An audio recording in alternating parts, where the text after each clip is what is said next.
अभिनंदन करें।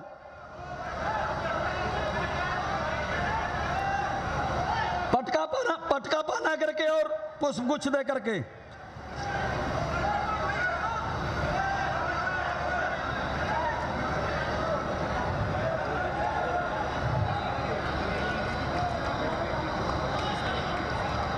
अब मैं गोरखपुर महानगर के अध्यक्ष राजेश गुप्ता जी से आग्रह करता हूं, अपने उत्तर प्रदेश के यशस्वी अध्यक्ष माननीय स्वतंत्र देव सिंह जी को पटका पहना करके और पुष्पगुच्छ दे करके उनका स्वागत करें, अभिनंदन करें।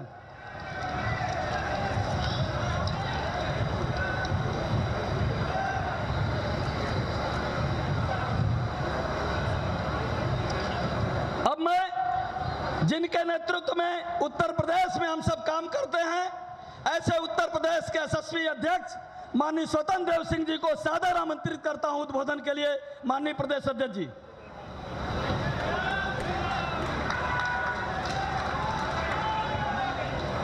अरे वो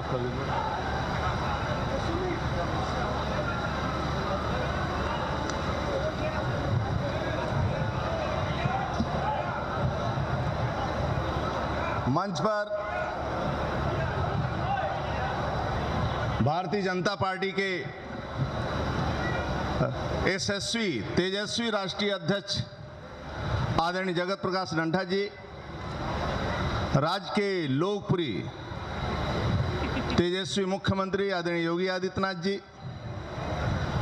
संगठन के महामंत्री आदरणीय सुनील बंसल जी, क्षेत्रीय अध्यक्ष आदरणीय धर्मेंद्र जी,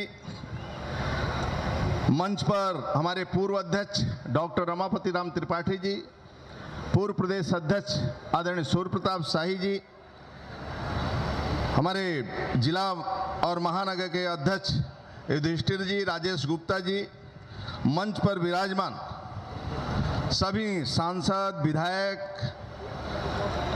मंत्री, सभी नेतागण, उपस्थित यहाँ जनता जनार्दन के चरणों में शीश झुकाकर आप सबको प्रणाम करता हूं, सभी कार्यकर्ताओं को अभिनंदन स्वागत करता हूं। मित्रों, महायोगी गुरु गोरखनाथ की तपोभूमि गोरखपुर में पधारे, अपने अद्वितीय संगठनात्मक क्षमता के धनी, देश व समाज की सेवा के लिए समर्पित, सरल हृदय और मिलनसार व्यक्तित्व वाले करोड़ों कार्यकर्ताओं के प्रेरणा स्रोत भारतीय जनता पार्टी के राष्ट्रीय अध्यक्ष श्री जगत प्रकाश नड्डा जी का हार्दिक स्वागत एवं अभिनंदन और वंदन करता हूं। मित्रों, एक बार तालियों के गड़गड़ाहट से स्वागत करें। अपनी वाणी की ओजस्विता एवं कार्यशैली की तेजस्विता से आदरणीय नड्डा जी भारतीय जनता पार्टी के प्रेरणा पुंज बने और कार्यकर्ताओं का सम्मान और कार्यकर्ताओं के भाव को जागृत उनके इस अध्यक्षीय कार्यकाल में हो रही है। साथियों, पिछले 2 वर्षों में कोरोना जैसे के कारण उत्पन्न हुए अनिश्चितता के दौर में आदरणीय नड्डा जी हम सबको दूरस्थ गांव में बैठे कार्यकर्ताओं से सतत और जीवंत संवाद का मंत्र दिया। दिन रात एक करके लोगों के कल्याण के लिए कार्य करने का मार्ग दिखाया। आदरणीय राष्ट्रीय अध्यक्ष ने विधानसभा चुनाव के दौरान उत्तर प्रदेश के कार्यकर्ताओं को एक सूत्र में पिरोते हुए अपनी कुशल संगठनात्मक नीतियों के माध्यम से भाजपा को गांव-गांव तक पहुंचाने में का काम किया। मित्रों, आज यह राष्ट्रीय अध्यक्ष जी का कुशल नेतृत्व नीतियों के प्रतिफल था कि उत्तर प्रदेश विधानसभा चुनाव में 37 वर्षों बाद भारतीय जनता पार्टी ने इतिहास रचा। मित्रों, आदरणीय योगी जी के नेतृत्व में मुख्य सरकार बनी। साथियों, आज गोरखपुर क्षेत्रीय कार्यालय समेत अलीगढ़, बागपत, संत कबीर नगर, अयोध्या, रायबरेली, जौनपुर और सिद्धार्थनगर जिले के कार्यालय का उद्घाटन हो रहा है। आज का उद्घाटन कार्यक्रम में हम सभी कार्यकर्ताओं के लिए एक उत्सव जैसा पर्व है। उसी के माध्यम से गरीब कल्याण रैली भी है। कार्यकर्ताओं के लिए कार्यालय एक मंदिर होता है। भाजपा का प्रत्येक कार्यालय संस्कार और ऊर्जा का केंद्र होता है। माननीय प्रधानमंत्री नरेंद्र मोदी जी ने कहा था, देश का कोई जिला न बिना कार्यालय के नहीं होना चाहिए। उनके इस विजन को आदरणीय अमित शाह जी, आदरणीय नड्डा जी ने पूरा कर रहे हैं और आज उनके नेतृत्व में हर कार्यालय आधुनिकता से परिपूर्ण हो रहा है। साथियों, भाजपा के सभी कार्यालय सिर्फ पत्थरों से बनी हुई इमारत नहीं है, बल्कि जनसंघ से लेकर अब तक के कार्यकर्ताओं ने जो कठोर परिश्रम किया है उसका फल है। मैं पुनः इस अवसर पर आदरणीय राष्ट्रीय अध्यक्ष का स्वागत करता हूं एवं भाजपा के समस्त कार्यकर्ता बंधुओं का मैं हार्दिक बधाई सभी को धन्यवाद देता हूं। भारत माता की वंदे वंदे, हर हर महादेव।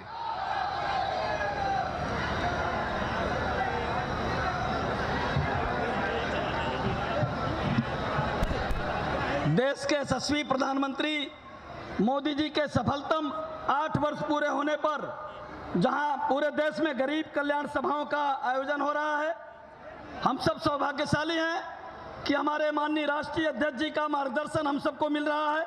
गोरखपुर जनपद में अब तक 5.25 लाख आयुष्मान कार्ड बन चुके हैं। जनपद के 67,000 लोगों ने लगभग 70 करोड़ से रुपए से अधिक का इलाज करा लिया है। आयुष्मान कार्ड धारक परिवार को 1 वर्ष में 5 लाख रुपए के निःशुल्क इलाज की सुविधा और प्राइवेट चिकित्सालयों में भी अनुमन्य है। पूरे जनपद में NRLM योजना के अंतर्गत 1829 महिला समूहों को 2 करोड़ 74 लाख रुपए का रिवॉल्विंग फंड की धनराशि प्रति महिला 15,000 रुपया दिया गया है। इसी में से 2 महिलाओं को आज माननीय राष्ट्रीय अध्यक्ष जी, माननीय मुख्यमंत्री जी के द्वारा चेक प्रदान किया जा रहा है। मैं कुछ चिन्हित लाभार्थियों को मंच पर आमंत्रित करता हूं। जो शौचालय लाभार्थियों की सूची है वो श्रीमती मालती वर्मा, साहूकोल उर्फ मिर्जापुर, दयाशंकर वर्मा खोराबार में ही साहूकोल उर्फ मिर्जापुर से मुन्नी देवी, ज्ञानचंद वर्मा,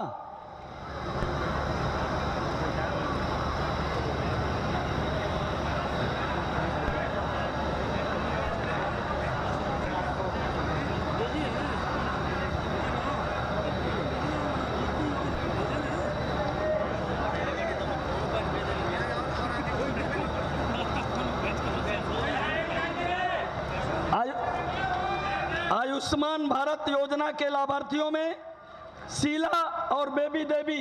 आयुष्मान भारत योजना के लाभार्थियों में शीला और बेबी देवी।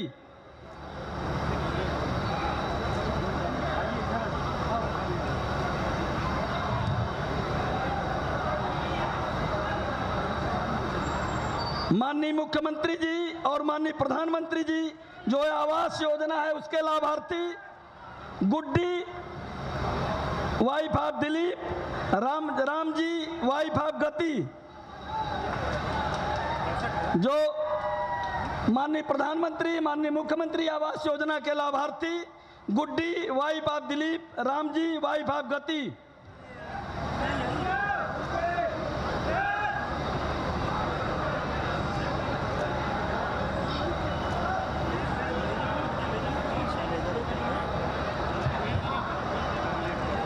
कृषि विभाग द्वारा जो यंत्र वितरित किए जा रहे हैं उसमें Abhay Pratap Singh, son of Brahma Singh, Satyendra Yadav, son of Raghupati Yadav,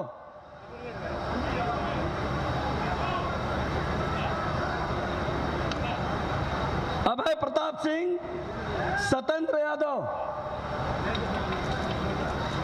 जिला पूर्ति अधिकारी अंत्योदय कार्ड के जो लाभार्थी हैं श्रीमती सूर्यनाथ और माया देवी, रामवृत चौहान।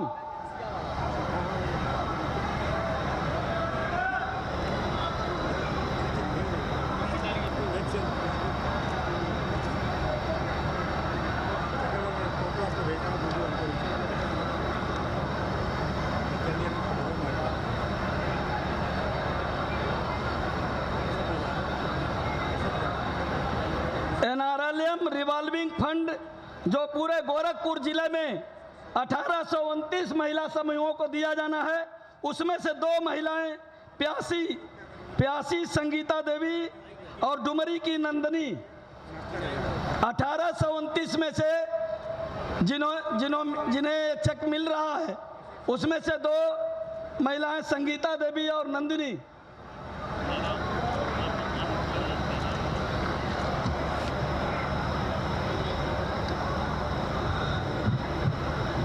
बोले भारत माता की। अब मैं सादर आमंत्रित करता हूं उत्तर प्रदेश में माननीय प्रधानमंत्री जी के मार्गदर्शन में जिन्होंने विकास की एक नई गाथा लिखने का काम किया है, नए भारत का नया उत्तर प्रदेश बनाने के लिए प्रातः जागरण से लेकर देर रात तक परिश्रम की पराकाष्ठा करने वाले उत्तर प्रदेश के यशस्वी मुख्यमंत्री पूज्य योगी आदित्यनाथ जी महाराज को मैं सादर आमंत्रित करता हूं।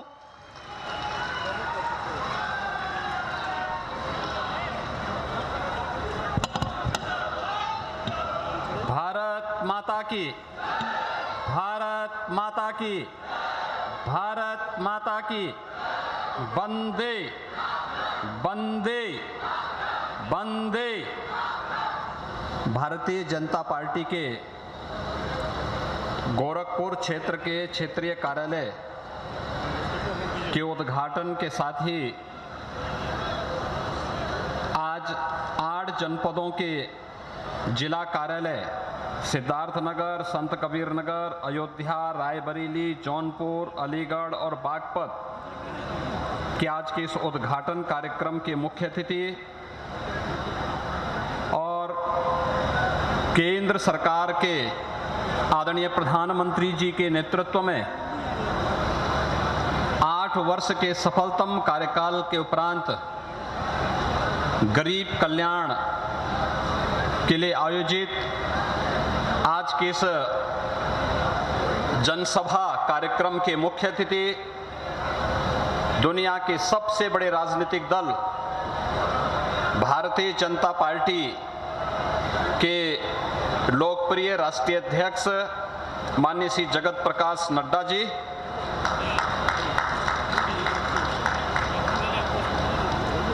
आज के इस कार्यक्रम में उपस्थित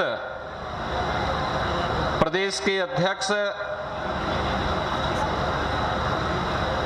माननीय श्री स्वतंत्र देव सिंह जी, प्रदेश संगठन के महामंत्री सम्मानित श्री सुनील बंसल जी,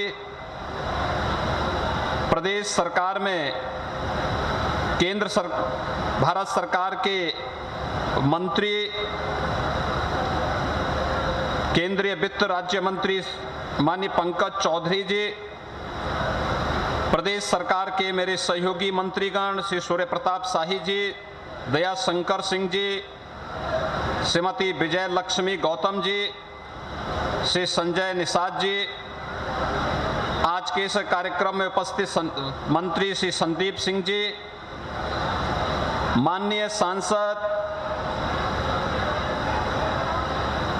श्री रविकिशन शुक्ला जी, डॉक्टर रमापति राम त्रिपाठी जी, श्री कमलेश पासवान जी, श्री प्रवीण निषाद जी, श्री हरीश द्विवेदी जी, श्री विजय दुबे जी, श्री रविंद्र कुशवाहा जी, श्री वीरेंद्र सिंह मस्त जी, श्री शिवप्रताप शुक्ला जी, श्री नीरज शेखर जी, श्री सकलदीप राजभर जी, जयप्रकाश निषाद जी, डॉक्टर राधा मोहन दास अग्रवाल जी, श्रीमती संगीता यादव जी, गोरखपुर के महापौर श्री सीताराम जायसवाल जी, क्षेत्रीय अध्यक्ष डॉक्टर धर्मेंद्र सिंह जी, क्षेत्रीय प्रभारी श्री अनूप गुप्ता जी, प्रदेश प्रभारी कार्यालय के प्रभारी कार्यालय संचालन समिति के प्रभारी डॉक्टर राकेश त्रिवेदी जी, जिला अध्यक्ष युधिष्ठिर सिंह जी, महानगर अध्यक्ष राजेश गुप्ता जी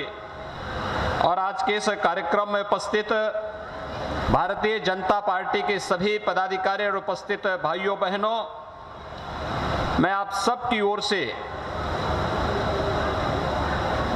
विधानसभा चुनाव के उपरांत शपथ ग्रहण होने के बाद माननीय राष्ट्रीय अध्यक्ष का किसी सार्वजनिक कार्यक्रम में पहली बार पदार्पण हो रहा है और इस अवसर पर मैं बाबा गोरक्षनाथ की इस पावन धरती पर दुनिया के सबसे बड़े राजनीतिक दल के राष्ट्रीय अध्यक्ष माननीय श्री जगत प्रकाश नड्डा जी का हृदय से स्वागत करता हूं, अभिनंदन करता हूं।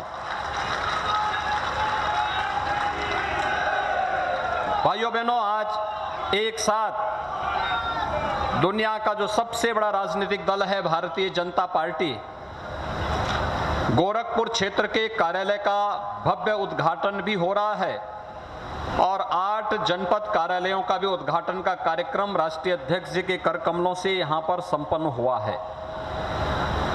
इस अवसर पर उन सभी कार्यालयों में उपस्थित जितने भी पदाधिकारी, प्रदेश सरकार के मंत्री और वहां के लोकल जिलाध्यक्ष और अन्य पदाधिकारी हैं, उन सबको भी मैं नए कार्यालय प्राप्त होने पर हृदय से बधाई देता हूं, अपनी शुभकामनाएं उन सब के प्रति व्यक्त करता हूं।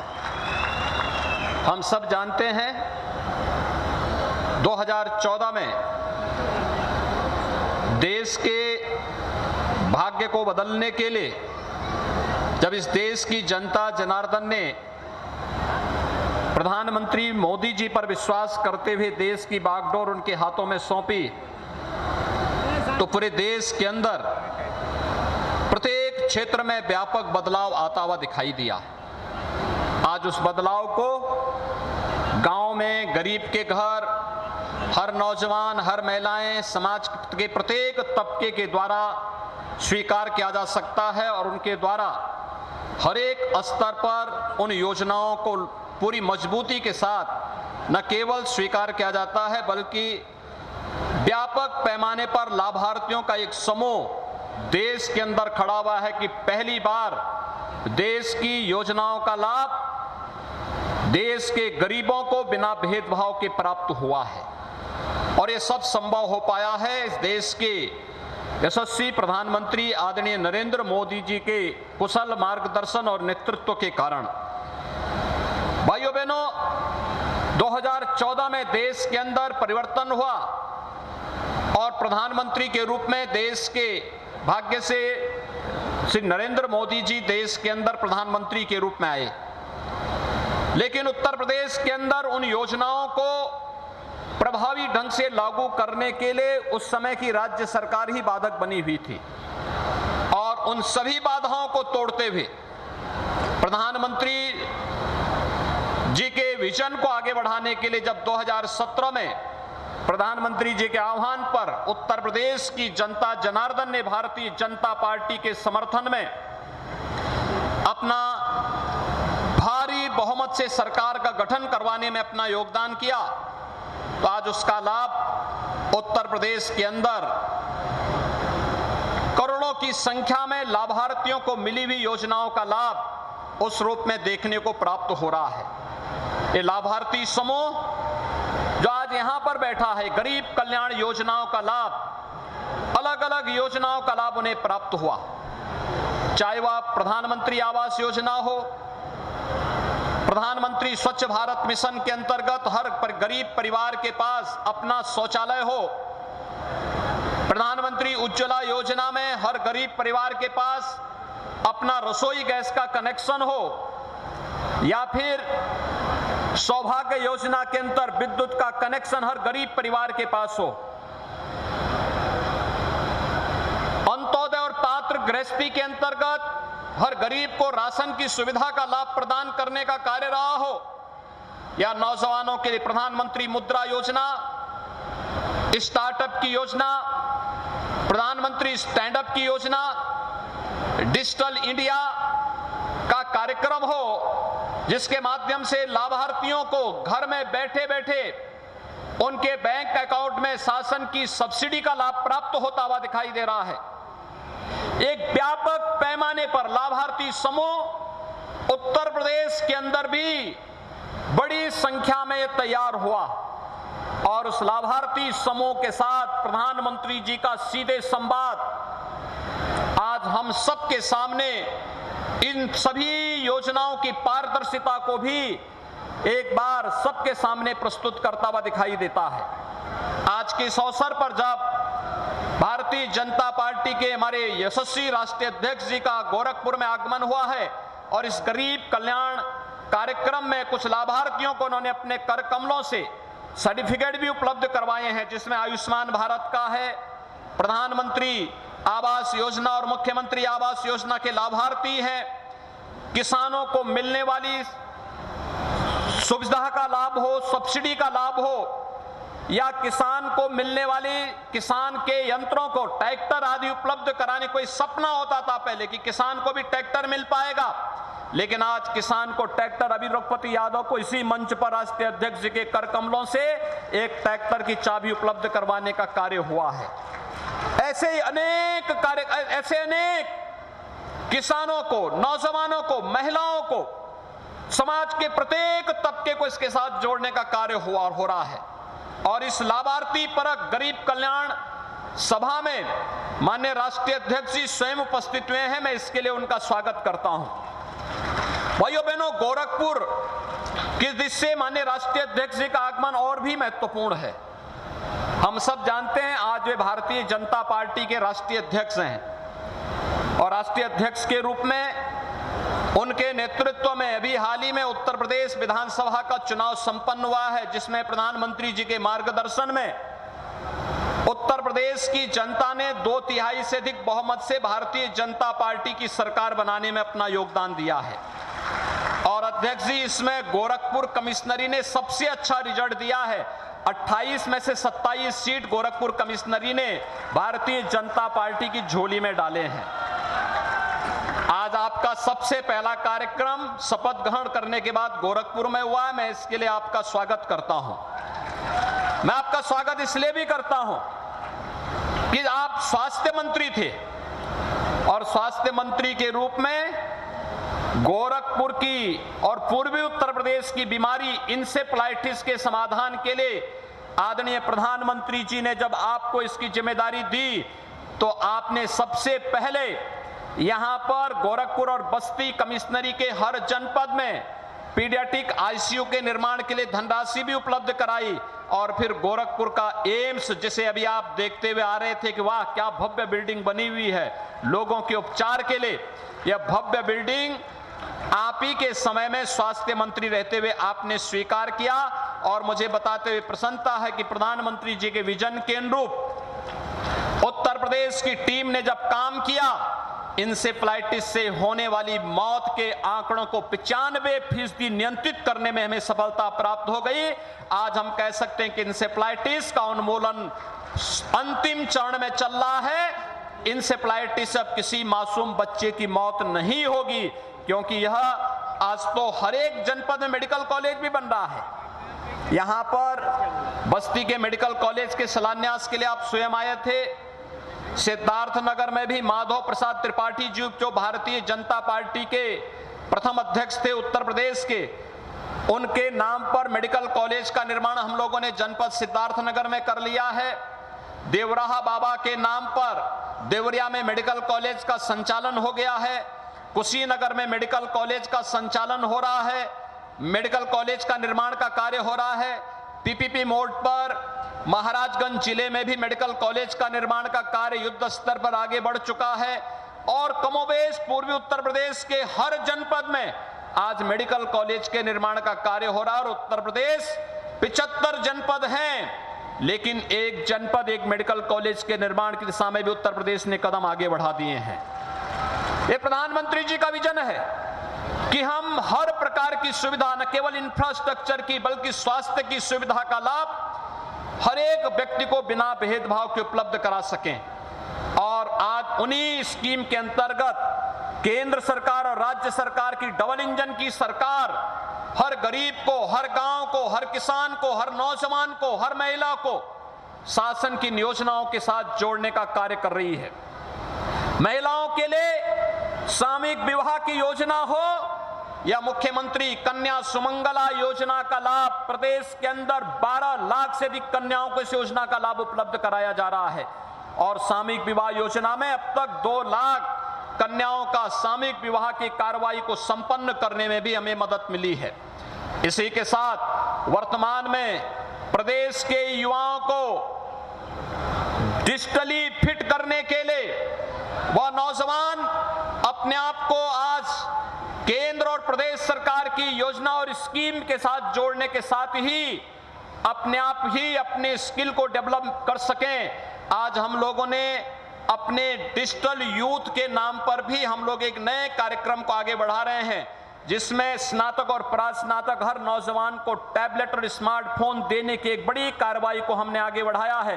अब तक 16 लाख नौजवानों को हम टैबलेट और स्मार्टफोन उपलब्ध करा चुके हैं और प्रदेश के अंदर अगले कुछ वर्षों के अंदर 1 करोड़ नौजवान को और 5 वर्ष में 2 करोड़ नौजवानों को हम लोग टैबलेट और स्मार्टफोन देने की कार्रवाई को भी संपन्न करने का कार्य करेंगे।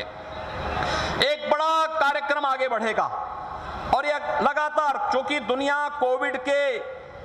कोविड-19 का अभी भी प्रकोप समाप्त नहीं हुआ है और इसलिए चूंकि इसका जो इसमें अभी भी हमें यहाँ पर कुछ उसके उपकरण हैं, इक्विपमेंट हैं जो प्राप्त नहीं हो पा रहे हैं, जिससे पर्याप्त मात्रा में टैबलेट और स्मार्टफोन का यहाँ पर मैन्युफैक्चरिंग न होने के कारण उसका एक थोड़ा सा समस्या है। लेकिन हम लोगों का प्रयास है कि किसी भी स्थिति में हम लोग प्रदेश के अंदर सेमीकंडक्टर के निर्माण की कार्रवाई को आगे बढ़ा करके समय से अपने युवाओं को टैबलेट और स्मार्टफोन की सुविधा का लाभ उपलब्ध करवा सकते हैं। आपने कोरोना के कालखंड में भारतीय जनता पार्टी को एक लक्ष्य दिया था, सेवा ही संगठन है। आदरणीय प्रधानमंत्री जी का मार्गदर्शन और आपके नेतृत्व में संगठन के कार्यकर्ताओं ने हर एक गरीब तक पहुंचने का काम किया। प्रधानमंत्री अन्न योजना के माध्यम से देश के अंदर 80 करोड़ लोगों को, तो प्रदेश के अंदर 15 करोड़ लोगों को फ्री में राशन की सुविधा का लाभ उपलब्ध हुआ और प्रदेश सरकार में तो हमने राशन के साथ दाल, तेल, नमक और अंत्योदय कार्ड धारक को चीनी भी उपलब्ध करवाने का कार्य किया है, जो लगातार अभी जुलाई तक चल रहा है। ये कार्यक्रम सरकार की संवेदनशीलता के साथ साथ विकास के कार्यक्रमों को आगे बढ़ाता है। रिकॉर्ड मात्रा में आज जीएसटी का होना, देश के अंदर लोगों के मन में एक नया विश्वास पैदा हो रहा, गरीब कल्याणकारी योजनाओं और इंफ्रास्ट्रक्चर डेवलपमेंट के माध्यम से समाज के प्रत्येक तबके को अपने साथ जोड़ने के जिस कार्यक्रम को लेकर के प्रधानमंत्री जी ने प्रदेश को और देश को एक विजन दिया है, एक नेतृत्व दिया है, उत्तर प्रदेश प्रभावी ढंग से उसे आगे बढ़ाने का कार्य कर रहा है। और आज प्रदेश में आपका आगमन गोरखपुर क्षेत्रीय कार्यालय के उद्घाटन के साथ साथ 8 जनपदों के जनपद कार्यालयों के उद्घाटन के साथ ही यहां पर प्राप्त हो रहा है और आज इस गरीब कल्याण सभा में भी आपका मार्गदर्शन लाभार्थियों को प्राप्त होगा। इस विश्वास के साथ आपके मार्गदर्शन से अन्य लोग भी जो किन्हीं कारणों से योजनाओं से अब तक वंचित हैं, वहां तक नहीं पहुंच पाया है, उन लोगों तक भी ये योजना का लाभ प्राप्त हो पाएगा। इस विश्वास के साथ मैं एक बार फिर से आपका आज के इस कार्यक्रम में हृदय से स्वागत करता हूं, अभिनंदन करता हूं।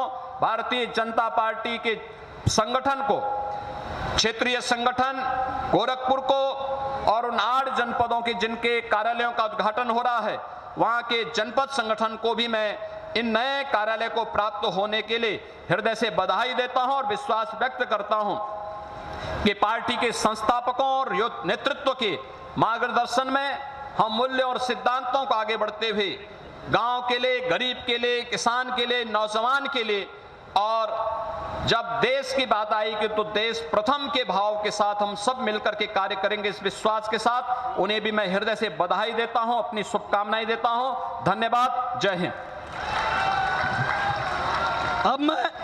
अब मैं सादर आमंत्रित करता हूं करोड़ों कार्यकर्ताओं के प्रेरणा स्रोत, आज के कार्यक्रम के मुख्य अतिथि, जिन्होंने अध्ययन काल में ही राष्ट्रवाद की अलग जगाने वाले अखिल भारतीय विद्यार्थी परिषद में काम किया, हिमाचल प्रदेश से लेकर के केंद्र में विभिन्न दायित्वों का निर्वहन करते हुए पूरे देश में कार्यकर्ताओं में, भारतीय जनता पार्टी के कार्यकर्ताओं में नई ऊर्जा का संचार भरने वाले भारतीय जनता पार्टी के यशस्वी राष्ट्रीय अध्यक्ष माननीय जगत प्रकाश नड्डा जी को मैं सादर आमंत्रित करता हूं।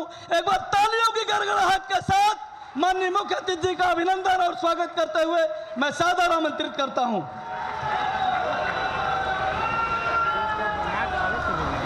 आज के इस कार्यक्रम में मंच पर उपस्थित हमारे उत्तर प्रदेश के यशस्वी मुख्यमंत्री, हम सबके आदरणीय सम्माननीय योगी आदित्यनाथ जी, हमारे प्रदेश के जुझारू अध्यक्ष और कर्मशील अध्यक्ष श्री स्वतंत्र देव सिंह जी, प्रदेश के संगठन महामंत्री और हमारे वरिष्ठ साथी श्री सुनील बंसल जी, हमारे प्रदेश के महामंत्री अनूप गुप्ता जी, क्षेत्र प्रभारी अनूप गुप्ता जी, हमारे क्षेत्रीय अध्यक्ष श्री धर्मेंद्र सिंह जी, राकेश त्रिवेदी जी, प्रदेश के प्रभारी श्री युधिष्ठिर जी, श्री राजेश गुप्ता जी, यहाँ के सांसद श्री रवि किशन जी, हमारे देवरिया के सांसद रमापति राम त्रिपाठी जी, कमलेश पासवान जी, हमारे पंकज चौधरी जी जो भारत सरकार में मंत्री हैं, श्री हरीश द्विवेदी जी, हमारे सांसद शिव प्रताप शुक्ला जी, हमारे वरिष्ठ साथी और पूर्व सांसद नीरज शेखर जी जो हमारे सांसद हैं, डॉक्टर राधा मोहन दास अग्रवाल जी वर्तमान में भी सांसद बने हैं, उनको मेरी बधाई, श्रीमती संगीता यादव जी सांसद, सूर्य प्रताप शाही जी हमारे उत्तर प्रदेश सरकार में मंत्री, दयाशंकर जी हमारे उत्तर प्रदेश में मंत्री, सम्मानित मंच और यहाँ इतनी बड़ी संख्या में एकत्र आए हमारे सभी वरिष्ठ साथीगण, पार्टी के कार्यकर्ता बंधु और इस गरीब कल्याण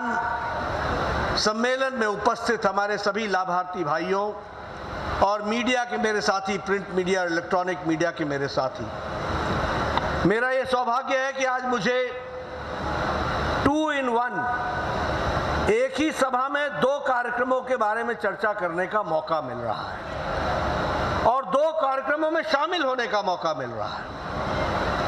एक तरफ हम भारतीय जनता पार्टी जहां कार्यालयों का उद्घाटन करती है, तो वहीं गरीब कल्याण के लिए जो हमारा सतत प्रयास है, उस प्रयास को आगे बढ़ाने के लिए गरीब कल्याण मेला भी लगाती है और लाभार्थियों को लाभ पहुंचाने का अंतिम पड़ाव को भी पूरा करती है। ऐसे कार्यक्रम में मुझे शामिल होने का मौका मिला है। मित्रों, मैं गोरखपुर आऊं और गोरक्षनाथ जी के नमन न करूं, उनसे आशीर्वाद न लूं, तो मेरी ये यात्रा अधूरी है।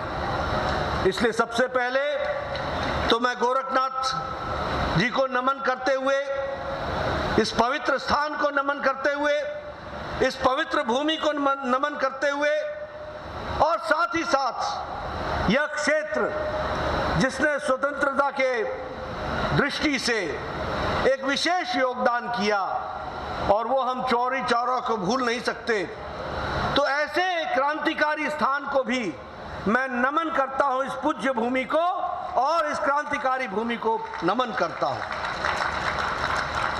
जहां तक कार्यालय का सवाल है, ये ठीक है कि कार्यालय का उद्घाटन मैंने यहां कर दिया और इसमें क्षेत्रीय कार्यालय भी, इसमें जिला का कार्यालय भी गोरखपुर का है, लेकिन आज मैं डिजिटल दुनिया के माध्यम से 6 स्थानों पर कार्यालय का उद्घाटन कर पाया हूं और मैं डिजिटल माध्यम से देख रहा हूं केशव प्रसाद मौर्य अयोध्या में बैठे हैं, ब्रजेश पाठक जी रायबरेली में बैठे हैं, मैं अभी देख रहा था हमारे दिनेश शर्मा जी अभी स्क्रीन पर दिखाई दे रहे हैं, साथ में उनके जगदम्बिका पाल जी हैं और उसी तरीके से हमारे AK शर्मा जी मंत्री जी, स्थान पता नहीं चल रहा है लेकिन चेहरा साफ दिख रहा है, तो उनको भी मैं देख रहा हूं। हमारे महेंद्र पांडे जी हैं, राधा मोहन सिंह जी हैं, ये सब लोग अपने अपने स्थानों पर जुड़े हैं।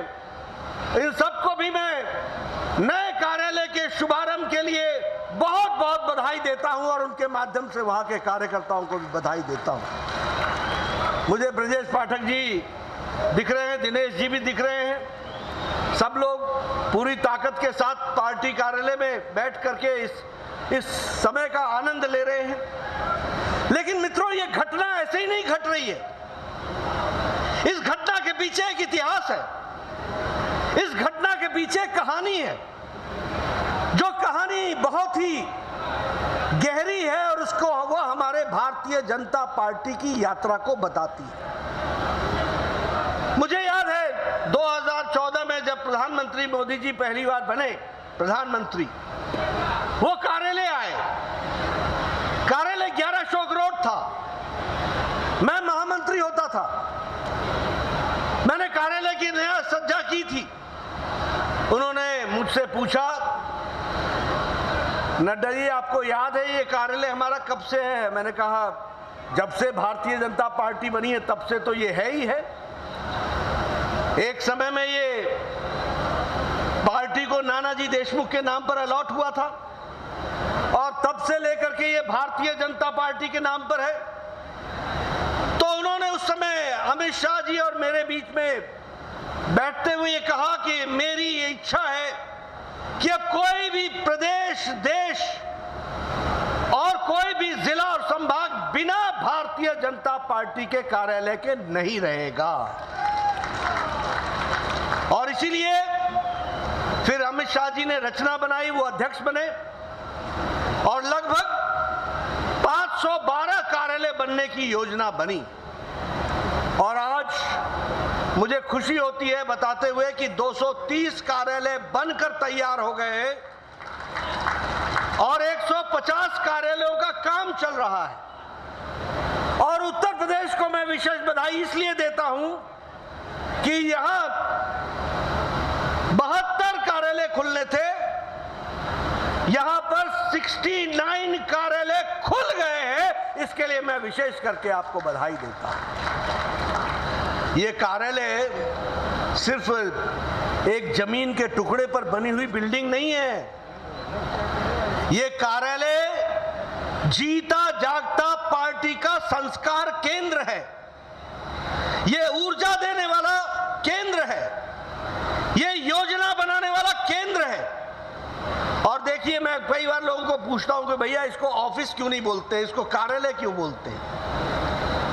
ऑफिस इसलिए नहीं बोलते हैं क्योंकि ऑफिस 10 बजे खुलता है और 5 बजे बंद हो जाता है। कार्यालय हमारा 24/7/365 हमेशा खुला रहता है और कार्यकर्ताओं के लिए खड़ा रहता है। वो हमारा कार्यालय है। और ये कार्यालय हमको, वहां तस्वीरें लगी होती हैं तो हम पूछते हैं ये कौन है, तो बताते हैं श्यामा प्रसाद मुखर्जी हैं। ये कौन है तो नानाजी देशमुख है। ये कौन है तो कुशाभाऊ ठाकरे हैं। ये किसकी तस्वीर है तो बताते हैं ये हमारे जगन्नाथ राव जोशी हैं। ये तस्वीर किसकी है तो हम बताते हैं कि हमारे वरिष्ठ नेताओं की तस्वीर है। ये तस्वीरें सिर्फ तस्वीर नहीं है, ये तस्वीरें हमको बताती हैं कि आज की जो तस्वीर है भारतीय जनता पार्टी की, उसके नींव रखने वालों की तस्वीरें हैं। इस बात को हमको बताती हैं। इसलिए मित्रों, ये जो मॉडर्न युक्त कार्यालय है, सुसज्जित कार्यालय है, इसका हमको उपयोग करना है और इसका भरपूर उपयोग करते हुए पार्टी को आगे बढ़ाना है। मैं भी राजनीतिक पार्टी में काम करते हुए लंबा समय हो गया, 40 साल हो गए। एक समय था हमारे पास कार्यालय नहीं होते थे, उधार के कोई किसी के रेंटेड मकान में हम कार्यालय खोलते थे। हम उन रेंटेड कार्यालयों में अपने कार्य को विस्तार करने का काम करते थे। कई बार तो कार्यालय का रेंट देने की भी स्थिति नहीं होती थी। मकान मालिक से हाथ जोड़ते थे कि भैया जरा 5 महीने के लिए इंतजाम कर दे, रहने दीजिए, हम कहीं ना कहीं से इंतजाम करेंगे। यहां से हमारे लोगों ने पार्टी का काम शुरू किया और छोटे छोटे कार्यालयों से रहते हुए इस काम को बढ़ाते हुए भारतीय जनता पार्टी दुनिया की सबसे बड़ी पार्टी बनाई और भव्य कार्यालय बना करके लोगों को आगे बढ़ाने का संस्कार केंद्र दिया है। मित्रों, इसमें डिजिटल ई-लाइब्रेरी भी है, इसमें वीडियो कॉन्फ्रेंसिंग की व्यवस्था भी है, इसमें कॉन्फ्रेंस हॉल भी है, इसमें मीडिया सेंटर भी है, इसमें लाइब्रेरी और ई-लाइब्रेरी तो है ही है, साथ ही साथ कॉन्फ्रेंस और वीडियो कॉन्फ्रेंस करने की व्यवस्था भी है। यानी मोस्ट मोस्ट मॉडर्न टेक्निक से बना हुआ ये कार्यालय है। इसको जब मैं समर्पित करता हूं, कार्यकर्ताओं से एक ही निवेदन करता हूं, इसकी लाइब्रेरी का उपयोग करो और अध्ययन करो, क्योंकि तुम्हारे कंधों पर सिर्फ कुर्सी पर बैठना नहीं है, तुम्हारे कंधों पर कल उज्जवल भविष्य भारत को सर्वोच्च स्थान पर ले जाना है। इसकी तैयारी करनी है और इसकी तैयारी करने के लिए अपना अध्ययन जरूरी है। इसलिए पार्टी का कार्यालय का उपयोग करते हुए हम जरूर अध्ययन करें और चीजों को संभाल करके आगे बढ़े। इन्हीं शब्दों के साथ मैं कार्यालय के लिए हमारे सभी कार्यकर्ताओं को जो 6 स्थान पर मेरे साथ जुड़े हुए हैं, उनको पुनः मैं बधाई देता हूं। मैं उनको फिर से साधुवाद देता हूं और उनको ये कार्यालय समर्पित करते हुए ये बताना चाहता हूं कि वहां भी कार्यकर्ताओं को इस बात का बोध कराया जाए। आज मैं गरीब कल्याण मेला और लाभार्थियों से मिलने का मुझे सौभाग्य मिल रहा है इस कार्यक्रम के माध्यम से। मैं एक बात जरूर कहना चाहूंगा कि आदरणीय प्रधानमंत्री जी ने राजनीति की संस्कृति बदल डाली। एक समय था जब राजनीति होती थी परिवारवाद, वंशवाद, धर्म पर जातिवाद, भाई भतीजावाद, भ्रष्टाचार, अनाचार, ये राजनीति के पर्यायवाची बन गए थे। लेकिन प्रधानमंत्री मोदी जी ने परिवारवाद को, वंशवाद को, संप्रदायवाद को, जातिवाद को, भ्रष्टाचार को, अनाचार को धत्ता दिखाते हुए विकासवाद की राजनीति ला करके खड़ी की है। इस बात को हमको समझना चाहिए और इसलिए मैं गर्व के साथ कह सकता हूं कि जब विकासवाद की बात आती है तो विकास सिर्फ बिल्डिंगों के साथ नहीं, विकास इस देश में रहने वाली जनता के साथ भी होना चाहिए। और इसीलिए मंत्र रखा, सबका साथ, सबका विकास, सबका विश्वास और सबका प्रयास। इस मंत्र को लेकर के चले हैं और हमारी सरकार जिम्मेदार सरकार है, रिस्पॉन्सिबल सरकार है, रिस्पॉन्सिव सरकार है, जवाब देने वाली सरकार है, जवाबदेही वाली सरकार है। समस्या आती है तो उससे लड़ने वाली सरकार है, हाथ पर हाथ धर करके बैठने वाली सरकारें नहीं है। हम मेहनत करते हैं। मोदी जी के नेतृत्व में अगर देश को आगे बढ़ाते हैं तो योगी जी के नेतृत्व में उत्तर प्रदेश को भी आगे बढ़ाने का काम हम लोगों ने किया है। और इसीलिए जब मैं कहता हूं कि हम प्रोएक्टिव हैं, हम प्रो रिस्पॉन्सिव हैं, तो कहने के लिए नहीं कह रहा हूं, मैं आपको बताना चाहता हूं। और यहां क्योंकि बीआरडी मेडिकल कॉलेज से मेरा संबंध रहा है और जापानीज इंसेफ्लाइटिस का विशेष करके जो प्रकोप गोरखपुर में था वो आप लोगों ने देखा है, लेकिन देश कैसे चलता था ये आपको बताना चाहता हूं। इस देश में चिकन पॉक्स की दवा को आने में 27 साल लग गए। ये थी सरकारें, 27 साल लग गए चिकन पॉक्स की दवा आने में। बीसीजी वैक्सीन आने में 27 साल लग गए। ओरल पोलियो का जो ओरल ड्रॉप्स है उसको भारत में आने में 30 साल लग गए, 30 साल, 30 इयर्स। टेटनस की दवा को आने में भारत में 38 साल लग गए और मीजल्स को भारत में की दवा आने में भारत में 22 साल लग गए। और आपकी जापानी बुखार, जापानीज इंसेफ्लाइटिस, जिसकी दवा 1906 में जापान में बन गई थी, उसको भारत में योगी जी के माध्यम से पहुंचने का मौका मिला, वो भी 2006 में मिला। इस बात को समझिए, 100 साल लगे, 100 इयर्स जापानीज इंसेफ्लाइटिस का इंजेक्शन पहुंचने में। ये सरकारें थी, ये थी सरकारें। और इधर देखिए रिस्पॉन्सिव गवर्नमेंट कैसी होती है। प्रधानमंत्री मोदी जी ने इस देश में कोरोना 2020 के जनवरी 20 को आया पहला केस। अप्रैल महीने में मोदी जी ने टास्क फोर्स बैठाया। 2020 के अक्टूबर में ट्रायल शुरू हो गया दवाई का। खुद जाकर के फैक्ट्री में मोदी जी ने निरीक्षण किया और 2021 की जनवरी में भारत को मोदी जी ने एक नहीं 2-2 वैक्सीन दे दी। इस बात को हमको याद रखना चाहिए। यह है रिस्पॉन्सिव गवर्नमेंट, यह है रिस्पॉन्सिबल गवर्नमेंट, यह है रिस्पॉन्ड करने वाली गवर्नमेंट। 2-2 वैक्सीन। और आप लोग जो अभी बैठे हैं ना, सब लोग बिना मास्क के और बड़े नजदीक नजदीक बैठे हैं। ये इसलिए बैठे हैं क्योंकि आपने 130 करोड़ के देश को 200 करोड़ का इंजेक्शन, डबल इंजेक्शन लग चुका है। दुनिया का सबसे तेज गति से लगने वाला इंजेक्शन का कार्यक्रम है और सबसे बड़ा इंजेक्शन का कार्यक्रम है। It is the world's largest and the fastest inoculation programme, vaccination programme, जो भारत ने सफल करके दिया है। 200 करोड़ पार कर गए हम, 200 करोड़। यह है रिस्पॉन्सिबल गवर्नमेंट। लेकिन इसी समय मैं एक इररिस्पॉन्सिबल नेता को याद दिलाना चाहूंगा कि जब ट्रायल होकर के इंजेक्शन लगने की बारी शुरू हुई थी तो यही अखिलेश था जिसने कहा था ये मोदी टीका है, ये मोदी टीका है, ये बीजेपी का टीका है, और चुपके चुपके खुद लगा लिया और आपको लगाने से रोकता रहा। यह है इनकी सरकारों का हाल और यह है इनकी करतूत। लेकिन प्रधानमंत्री मोदी जी ने यही नहीं रुके हैं। आपको जानकर के खुशी होगी कि ये वैक्सीन, 2-2 वैक्सीन भारत ने वैक्सीन मैत्री में 100 देशों को पहुंचाई है, 18.5 करोड़ डोज पहुंचा दिया है। ये भी समझना चाहिए। और उसमें और खुशी की बात ये होगी कि मोदी जी ने 48 देशों को 2.5 करोड़ वैक्सीन मुफ्त पहुंचाई है वैक्सीन मैत्री के तहत। यानी भारत अब मांगने वाला भारत नहीं रह गया, भारत अब लेने वाला भारत नहीं रह गया, भारत अब देने वाला भारत बन गया। इस बात को हमको समझना होगा। यह है अंतर जिसको हमको ध्यान में रखना चाहिए। अभी देखिए यूक्रेन में झगड़ा हुआ, लड़ाई हो रही है, हमारे 23,000 बच्चे फंसे हुए थे। आप बताइए कोई देश का कोई नेता अपने बच्चों को लाया है? अमेरिका लाया क्या? इंग्लैंड ने लाया क्या?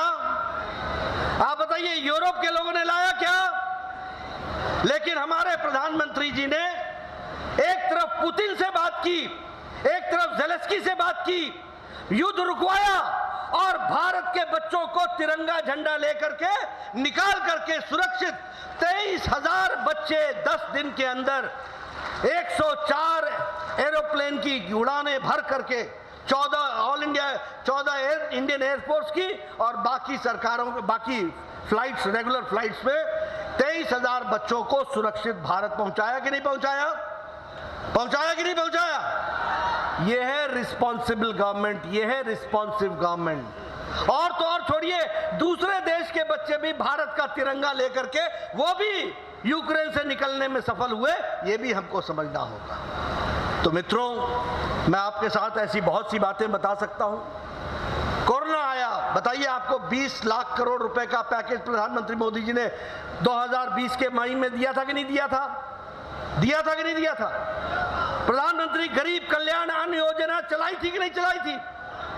80 करोड़ की जनता को 5 किलो गेहूं और 5 किलो चावल और 1 किलो दाल दिया कि नहीं दिया? और योगी जी ने उसको कंटिन्यू किया कि नहीं किया?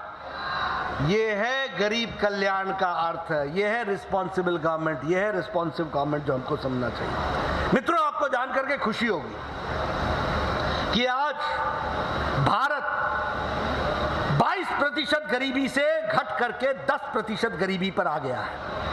यानी 12% गरीबी घट गई है और 1% से 0.8 पर एक्सट्रीम गरीबी हट गई है। और ये कैसे संभव हुआ है? ये इसलिए संभव हुआ है क्योंकि गरीब कल्याण के जो कार्यक्रम चलाए गए, उन गरीब कल्याण के कार्यक्रमों के कारण उसको पूरा करने का काम करने में हमें लाभ मिला है। ये हमको ध्यान में रखना चाहिए। अगर मैं बात करूं हमारे स्वच्छता अभियान की, अब हमारे लोग 11 करोड़ लोगों को स्वच्छता अभियान में इज्जत घर मिला। यहां भी लगभग 2 करोड़ 61 लाख लोगों को उत्तर प्रदेश में शौचालय प्रावधान किया गया। अब मित्रों, मैं एक बात आपको बताना चाहता हूं, ये शौचालय ही शौचालय नहीं था, ये सिर्फ शौचालय नहीं है। आप समझिए कि 11 करोड़ बहनें, जिसमें से उत्तर प्रदेश में 2 करोड़ 61 लाख बहनें अपने दैनंदिन जीवन के दैनिक कार्यक्रम के लिए खुले में खेतों में जाया करती थी, यानी 70 साल बाद भी 11 करोड़ बहनों की इज्जत और उनकी आबरू की चिंता नहीं की गई। लेकिन मोदी जी ने और योगी जी ने 4 साल के अंदर उनको इज्जत भी दिया, इज्जत घर भी दिया और इज्जत घर के साथ जीने का हक दिया। ये छोटी घटना नहीं है। 11 करोड़ बहनों की 11 करोड़ बच्चे भी तो होंगे, वो भी तो खेतों में जाते थे, यानी 22 करोड़ की आबादी बाहर हो शौच जाया करती थी। तो आप सोचिए कि क्या क्या देश था। इसलिए ये शौचालय सिर्फ इज्जत घर नहीं है, ये महिलाओं का सशक्तिकरण का उपकरण है, इसको समझना चाहिए। ये महिलाओं का सशक्तिकरण का उपकरण। और इसलिए गरीब कल्याण सिर्फ हमने चाबी नहीं दी, सिर्फ हमने अन्न नहीं दिया, हमने उनको इज्जत दी और इज्जत के साथ जीने का अधिकार दिया है। इस बात को हमको याद रखना चाहिए। कई बार हम बात करते हैं उज्ज्वला योजना, 9.5 करोड़ लोगों को दे दिया, 9.5 करोड़ लोगों को चूल्हा दे दिया, गैस दे दिया। मित्रों, सिर्फ गैस और चूल्हा नहीं है। मैं स्वास्थ्य मंत्री रहा हूं, एक लकड़ी के चूल्हे पर भोजन बना करके देखे, दिन भर में महिलाएं उस लकड़ी जला करके जो चूल्हा में भोजन बनाती हैं, 200 सिगरेट का धुआं अपने फेफड़ों में एक दिन में ले लेती है। एक दिन में क्या हाल होता होगा उनका। मैंने पूछा, मैं गया था आंध्र प्रदेश, वहां मेरे को मिले, मैंने एक बच्ची को खड़ा किया, मैंने उससे पूछा, इसे तेलुगु में पूछो कि तुम्हारे फेफड़ों पर असर पड़ता था? तो उसने मुझे जवाब दिया, फेफड़ों पर भी असर नहीं, आंखों पर भी असर पड़ता था, धुआं धुआं, खाली आंसू ही निकलते थे। और ऐसी संख्या कितनी है? 9.5 करोड़। और आपके यहां ये संख्या ये भी 1 करोड़ 70 लाख, यानी 1 करोड़ 70 लाख बहनें फूक फूक कर और वो चूल्हा जलाती थी। और आजकल क्या हो गया है, लाइटर पकड़ा, टक से मारा, जलाया और चाय 5 मिनट में पतिदेव को चाय पिलाई और फिर बोला काम पर जाओ, जाओ जल्दी जाओ। ये है महिला सशक्तिकरण जो हमको समझना होगा, ये हमको ध्यान में रखना पड़ेगा। Reforms, 1 nation 1 GST 1 tax. आप ट्रक के ट्रक बिल्टी लेके खड़ा हुआ करते थे, पेट्रोल जलाते थे, समय बर्बाद करते थे। आज 1 नेशन 1 टैक्स। यहां से मुंबई चले जाओ, कोई रास्ते में रोकेगा नहीं, सीधे सीधे मुंबई तक पहुंच जाओ, कोई टैक्स नहीं लगेगा। यह स्थिति आज आकर के खड़ी हुई है। 1 नेशन 1 ग्रिड। बिजली के लिए कोई भी अब आवश्यकता नहीं है कि अलग अलग ग्रिड से आप लो, 1 nation 1 grid. 1 nation 1 ration card. अब गोरखपुर का व्यक्ति अगर मुंबई जाता है और गोरखपुर के बासवा जगह का रहने वाला है, तो उसका राशन कार्ड यहां का होगा और वो मुंबई में पार्ले में वहां जाकर के अपना राशन ले सकेगा और खा सकेगा। यह व्यवस्था आज 1 नेशन 1 राशन कार्ड ने की है। यहां का कोई टैक्सी ड्राइवर मुंबई में जाएगा, राशन कार्ड यहां का होगा और इलाज और राशन उसको वहां मिल जाएगा। बताइए, यह परिवर्तन है कि नहीं है? यह परिवर्तन है कि नहीं है? यह गरीब कल्याण को ताकत देने का माध्यम है कि नहीं है? यह करने की कोशिश चली है, इसको भी हमको याद रखना चाहिए। मित्रों, देश बहुत बदला है। हम इसके आंकड़े बताने लगे तो ब्रॉडबैंड की दृष्टि से अगर देखा जाए डिजिटल इंडिया में, तो एक समय में 100 पंचायतें थी जो ब्रॉडबैंड से जुड़ी थी। आज 2,50,00,000 लोग जुड़ चुके हैं। इस बात को भी हमको याद रखना चाहिए। हम यहाँ गोरखपुर में आए हैं, आप बताइए, यहाँ वो फर्टिलाइजर का फैक्ट्री थी ना, फर्टिलाइजर की फैक्ट्री। 5 प्रधानमंत्री चले गए वायदा करके। मैं ठीक बोल रहा हूँ योगी जी, ठीक बोल रहा हूँ? 5 फैक्ट्री नहीं चली। और मुझे याद है 2016 में शायद प्रधानमंत्री आए थे और उन्होंने एक साथ उस फैक्ट्री का भी शिलान्यास किया था पुनरुद्धार के लिए, और all India institute of medical sciences का भी किया था। और all India institute of medical sciences का काम उस समय शुरू हुआ था।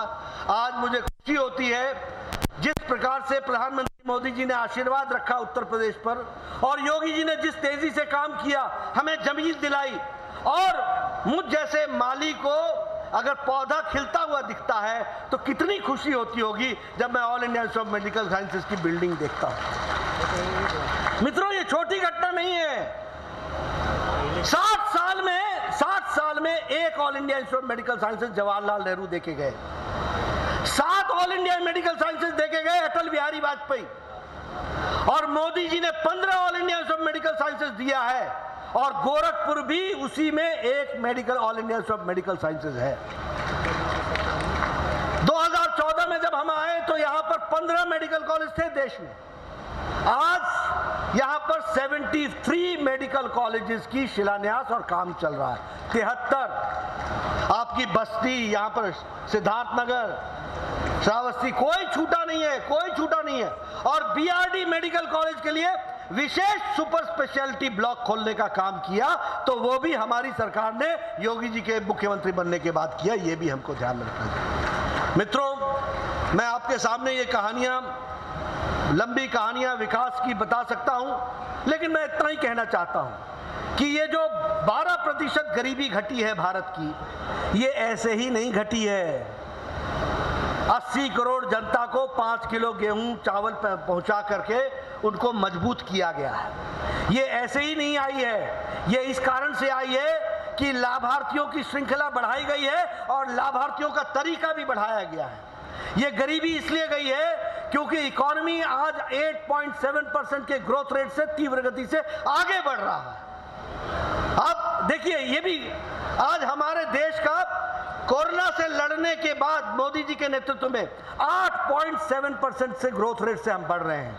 अमेरिका 4.4% पर खड़ा है। ये अंतर देखिए, आप देखिए हमारे विकास की दृष्टि से हम किस तरीके से आगे बढ़ने का प्रयास कर रहे हैं।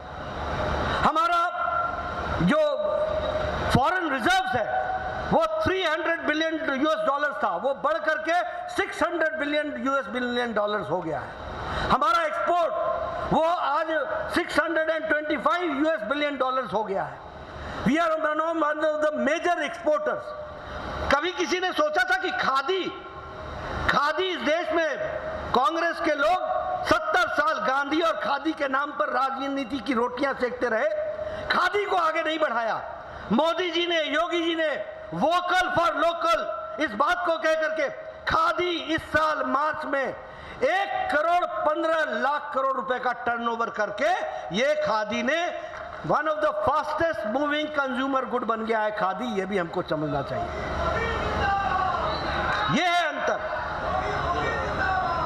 अब देखो मित्रों, ये राजनीति की संस्कृति कैसे बदलती है। मैंने इतनी देर भाषण दिया, मैंने कहीं जाति की बात की, मैंने किसी पंत प्रधान की बात की, मैंने कोई बिखराव की बात की, मैंने किसी को तोड़ने की बात की। और कांग्रेसी आता है तो क्या करता है, और समाजवादी आता है तो क्या करता है, इसको उससे लड़ाओ, उसको उससे लड़ाओ, इसको इससे लड़ाओ और अपना वोट साधो और चलते रहो। हम बात करते हैं तो गरीबों की करते हैं, हम बात करते हैं तो गांव, गरीब, वंचित, पीड़ित, शोषित, दलित, महिला, युवा, हमारा आदिवासी भाई, इसको मुख्य धारा में शामिल करते हुए भारत को बढ़ाने की बात करते हैं। इसलिए मित्रों, भारत को आगे बढ़ाने का रास्ता एक ही है, सबका साथ, सबका विकास, सबका विश्वास, सबका प्रयास और विकासवाद ही हमारा रास्ता है। और ये कार्यालय इस विकासवाद को आगे बढ़ाने के लिए और सामने बैठे हमारे कार्यकर्ता और हमारे समर्थक एक उपकरण बन करके इसको पूरा करेंगे। इसी विश्वास के साथ आपने मेरी बात इतनी गर्मी में सुनी, आपका बहुत बहुत धन्यवाद। जय भारत, जय उत्तर प्रदेश।